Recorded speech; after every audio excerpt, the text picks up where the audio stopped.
비유품에서는 삼계는 불나는 집과 같고, 그리고 우리는 그 불난 집에서 사는 존재들이고, 이 불난 집에서 나갈 수 있는 문은 유일하게 하나이고 그 문은 작다. 그렇지만은 그 문을 벗어나가면은 참으로 평온한 마음껏 뛰놀 수 있는 그런 내거리가 있다. 광장이 있다. 부처님은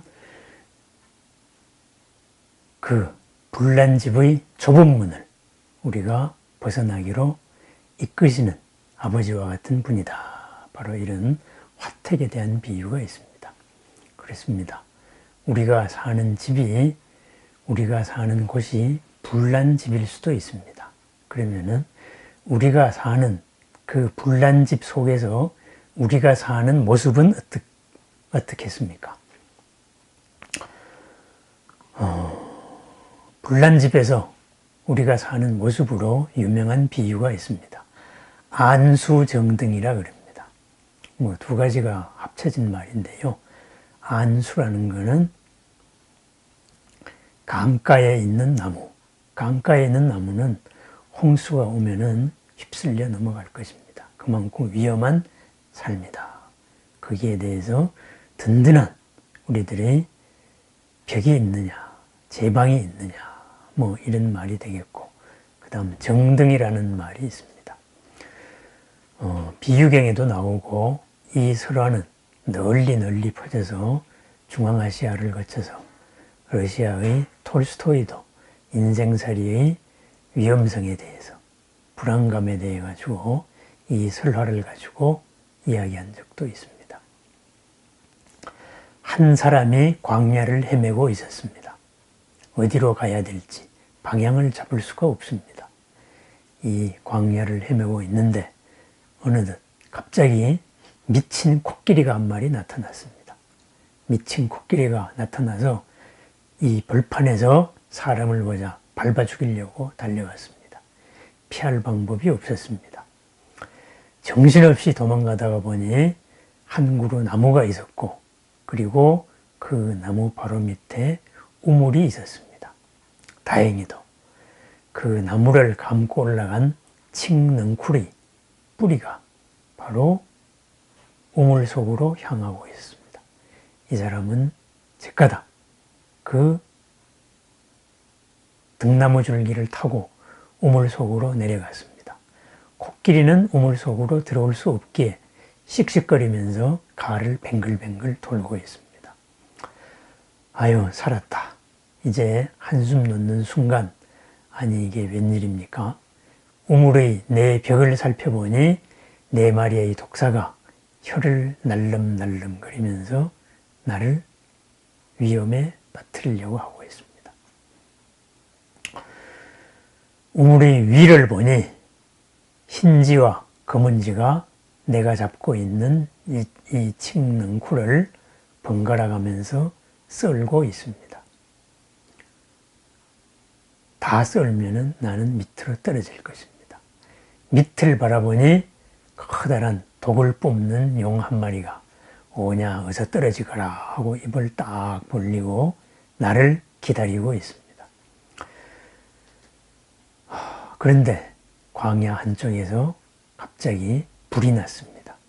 이 불 연기가 우물 위로 보입니다. 저 불이 또 이 나무 전체를 태울지도 모릅니다. 이러한 것이 바로 우리들의 사는 모습이다. 이런 비유가 백유경에 나와 있습니다. 불설 백유경. 100가지의 비유로 설한 인생살이, 부처님의 가르침, 이런 게 되겠습니다. 정처 없이 길을 가고 있는데 어디로 가야 될지 모르는 광야를 헤매는 것, 바로 무명입니다. 있는 것을 있는 그대로 보지 못하는 박지 못한 것입니다. 그렇기 때문에 뚜렷한 방향의식이 없습니다. 이리 갔다가 저리 갔다가 열심히 달리면서 어떤 때 보면은 제자리를 뱅글뱅글 돌기도 하는 그러한 우리 삶이 바로 광야를 헤매는 우리입니다. 거기에서 문득 어느 날 나를 죽음으로 몰고 넣을 수 있는 미친 코끼리 같은 게 있습니다. 무상살귀라고 말합니다. 나의 생각은 영원한 것을 추구하고 싶은데 항상 모든 것은 변화합니다. 변화하다가 보니까 영원하다는 잠재의식의 영원해야 된다는 잠재의식의 기준에 의해 가지고 항상 허무합니다. 이 허무감이 극도의 나를 우울증에 빠뜨립니다. 좌절감에 빠뜨립니다. 그것이 나를 죽음으로 이끌 수도 있습니다. 그러한 무상살기, 우울증, 좌절감, 허무감 이런 것을 미친 코끼리로 표현했습니다. 그 미친 코끼리를 피하여서 마침내 등나무, 칡넝쿨을 타고 우물 속으로 피난했습니다. 시원합니다. 그 칡넝쿨, 흰지와 검은지가 썰고 있는 칡넝쿨, 바로 우리들의 목숨 수명이라고 합니다. 그렇습니다. 이 몸은 이루어진 만큼 언젠가는 반드시 멸하여집니다. 그런데 우리는 이 몸 이전과 이 몸 이후를 알지 못합니다. 그리고 사방의 벽에서 나와서 나를 날름날름 위협하고 있는 네 마리의 독사, 바로 지, 수, 화, 풍 4대입니다. 우리 몸의 물질적인 구성 요소이자 그리고 모든 오용락입니다. 이 물질적인 구성 요소들이 각자 자기의 이로운 바대로 해달라 이렇게 우리를 유혹하고 있습니다. 중심을 잡지 못하고 한 방향으로 따라가면은 파멸이 옵니다. 맛을 탐하다가 우리가 목숨을 잃을 수도 있는 것이고, 아니면은 그 무엇을 탐하다가 위험에 빠뜨려질 수도 있습니다. 동룡, 마침내 뭐가 뭔지 모르고 그토록 피하고 싶었던 죽음으로 떨어지는 것입니다. 저 멀리서 검은 구름이 있어났습니다. 벌판 전체를 태우고 그리고 유일하게 의지하고 있는 이 나무를 태울지도 모릅니다. 바로 이 세상 자체입니다. 나만이 아니고 세상 자체의 거센 흐름들입니다. 이러한 위험 상황 속에서 이제 도저히 벗어날 수 없다. 어떻게 하면 좋을까? 다시 무상살기로 빠집니다. 코끼리가 이제는 안으로까지 들어온 형국이 되겠습니다. 어떡하나, 어떡하나. 이젠 방법이 없네. 이러고 있는데 위를 보니 그 나무의 벌집이 하나 있습니다. 그 벌집에서 꿀이 한 방울 떨어지고 있습니다. 그 꿀을 핥다가 보니 갑자기 너무나 맛있고 그리고 목마르던 차에 너무 맛있고 하여서 내가 처해 있는 모든 위험을 잊어먹었다. 그런데 위험을 잊어먹었는데 그 떨어지는 꿀을 먹고 있는 이 사람을 벌집의 벌들이 수시로 와서 쏘아댑니다. 내 꿀 내놔라, 내 꿀 내놔라. 그랬습니다.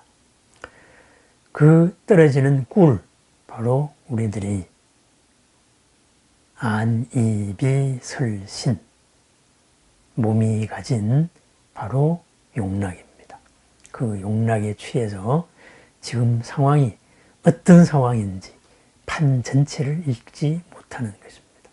그리고 그러한 욕망들의 충돌, 욕망들끼리의 갈등, 이것이 바로 벌들이 나타나서 시시콜콜 나를 쏘아대는 겁니다. 똑같은 충동, 욕망을 가지고 욕망과 욕망끼리 서로 싸우고 있습니다. 내 업이 이 업이 중심이 되어야 되겠다. 저비 중심이 되어야 되겠다. 그렇게 다투는 형국이라고 말할 수 있습니다. 자, 이제 화택의 비유에서 부처님은 불난집을 안전하게 방편을 제시하셔서 삼승이라는 마음의 평안, 세상의 이치, 그리고 올바로 살아야 될 길, 이것을 통하여서 우리를 불난집의 좁은 문을 통과하게 해주는 아버지다 했습니다. 인도자다 했습니다. 그러면은 장면을 이제 이 우물 속의 칡넝쿨로 돌이켜 보십시다. 우리가 사는 현재의 모습입니다. 여기서 어떻게 해야 우리는 이 위험을 벗어날 수 있겠습니까? 지금 상태로 다시 칡넝쿨을 타고 올라가면 코끼리가 놔두지 않을 겁니다. 설령 코끼리가 사라졌다고 하더라도 저 벌판 전체를 태우는 불은 나를 놔두지 않을 것입니다. 그냥 마냥 잡고 있다가는 줄은 끊어질 것입니다. 누군가의 묘비명에 그런 말이 쓰여 있다 그러죠. 어리버리하다가 내 이런 날 올 줄 알았어.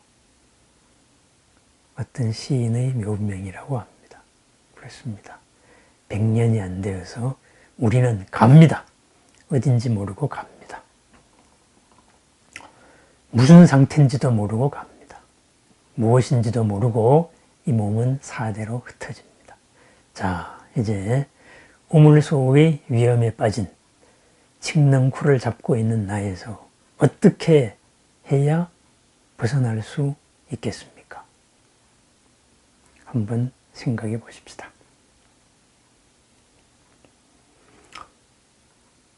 좁은 문을 나오는 불난집의 좁은 문을 나오는 유일한 방법은 부처님의 인도를 따라서 부처님께서 설하신 방편을 따라서 내가 나오는 것입니다.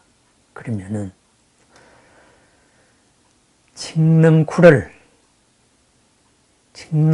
매달고 있는 우물 속에서 내가 나오는 길은 나 자신이 바뀌는 수밖에 없습니다. 변신을 하는 수밖에 없습니다. 방향을 모르는 길을 방향을 알고 그리고 무상을 느끼는, 허무함을 느끼는, 그리고 절망감을 느끼고 우울증에 빠져드는 나 자신의 중심을 되찾아야 합니다.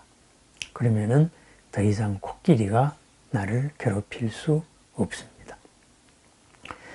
굳건한 방향의식을 가지고 있으면은 이 광야를 헤맬 필요도 없습니다. 나를 끌고 다니는 이 업들의 바탕에 어떠한 의도가 숨어 있는가? 이것이 나를 이롭게 할 것인가? 해롭게 할 것인가?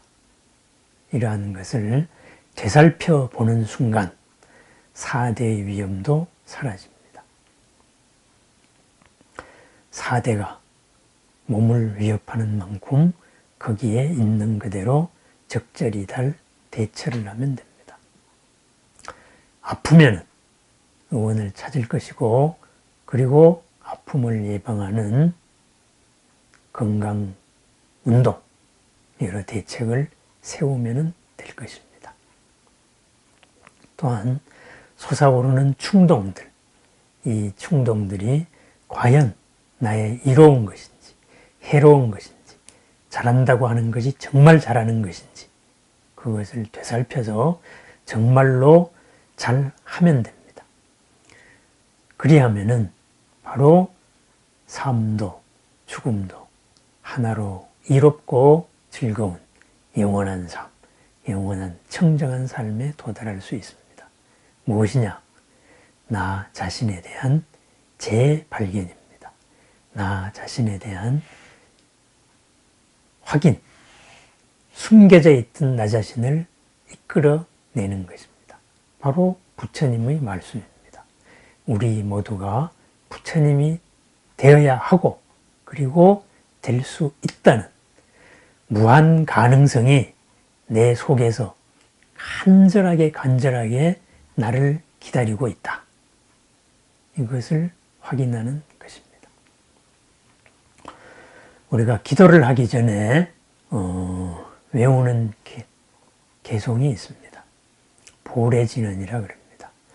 부처님 전에 바로 일단 마주서서 부처님을 마주하고 서서 마주보면서 스스로를 살펴보는 진언입니다.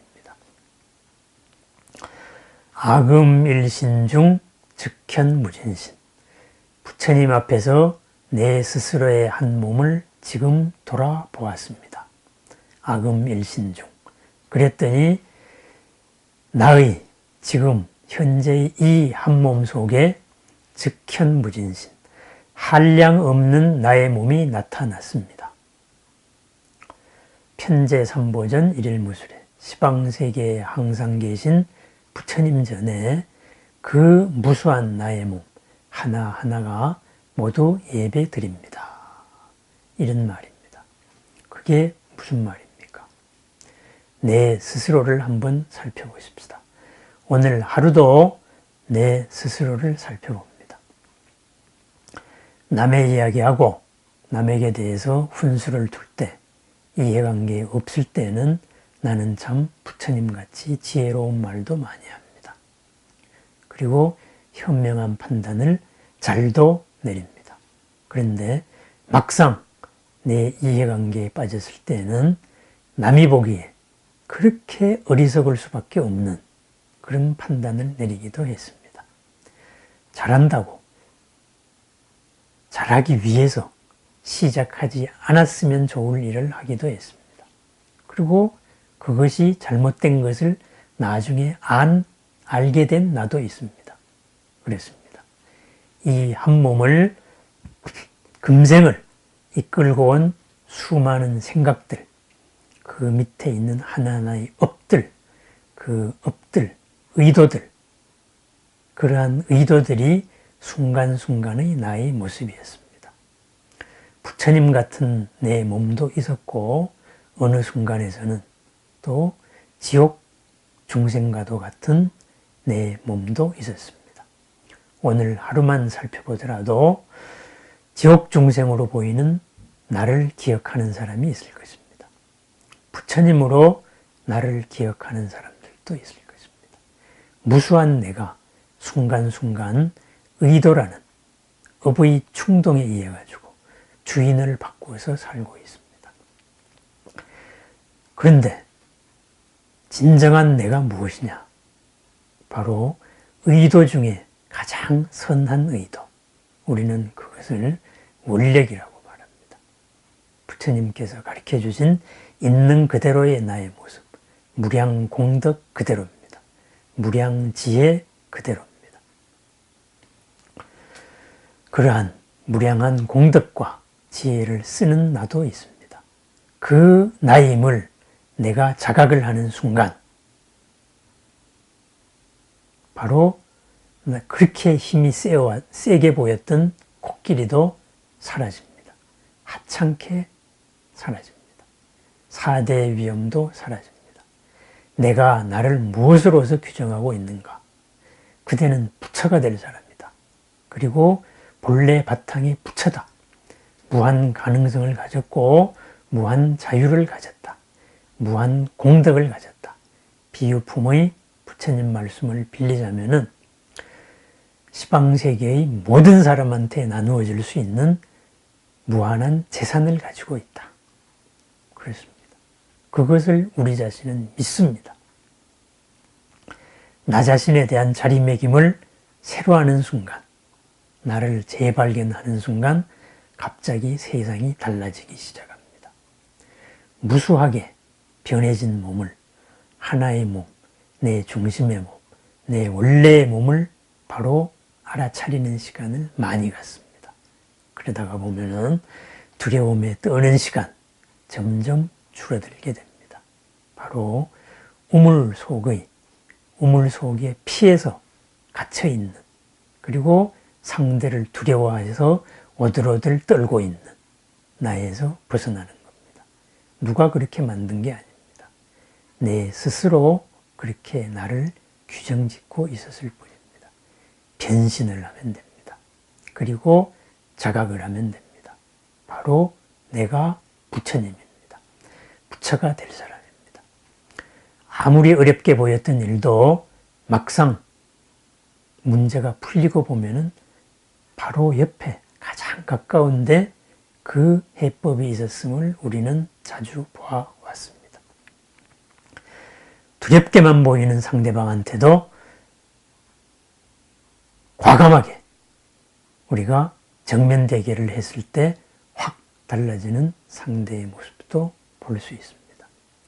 내가 규정하고 있는 것, 그것은 불변의 실체가 아니다. 바로 재행무상의 가르침입니다. 내가 두려워하고 있는 것, 그것은 또 변하지 않는 것도 아니다. 영원한 것도 아니다. 조건 결합의 한 모습일 뿐이다. 지금의 모습일 뿐이다. 제법 무아의 가르침입니다. 이러한 것이 있는 그대로 보면은 반드시 풀어낼 수 있는, 풀어서 바꿀 수 있는, 어려움이 좋음으로 될 수 있는 고리가 있다. 그 고리를 풀면은 반드시 행복이 나온다. 보람이 나온다. 열반적정의 가르침입니다. 자, 우리 스스로 자각을 하십시다. 내가 누구인가? 부처님은 말했습니다. 그대는 부처가 될 사람이다. 사리불에게 예언을 했듯이 뚜벅뚜벅 가다가 보면 언젠가는 이런 이름의 부처가 된다. 그대 또한 마찬가지다. 그랬습니다. 더 이상 쫓기는 삶을 살면 안 됩니다. 지금 삶에서 내 생각의 한계 속에 갇혀서 벗어날 수 없습니다. 그러면은 바로 부처님께 도움을 청합니다. 당신께서 당신의 눈으로 보여진 것을 나에게도 볼 수 있게 해 주십시오. 부처님의 아들이기 때문에 정당한 재산의 몫을 요구하는 겁니다. 그러면은 서품에서 보여줬던 것과 같이 평소에 보이지 않았던 가장 밑바닥으로부터 가장 위의 천신들의 하늘에 이르기까지 1만 8천 불국토가 보여줄 수 있습니다. 그러면은 해법이 찾아집니다. 어려움 속에 갇혀 살 때 바로 부처님을 생각합니다.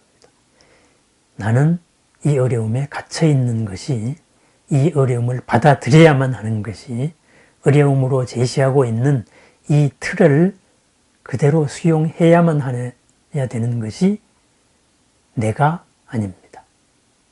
라고 스스로 자각하는 겁니다. 나는 이것보다는 더 큰 존재입니다.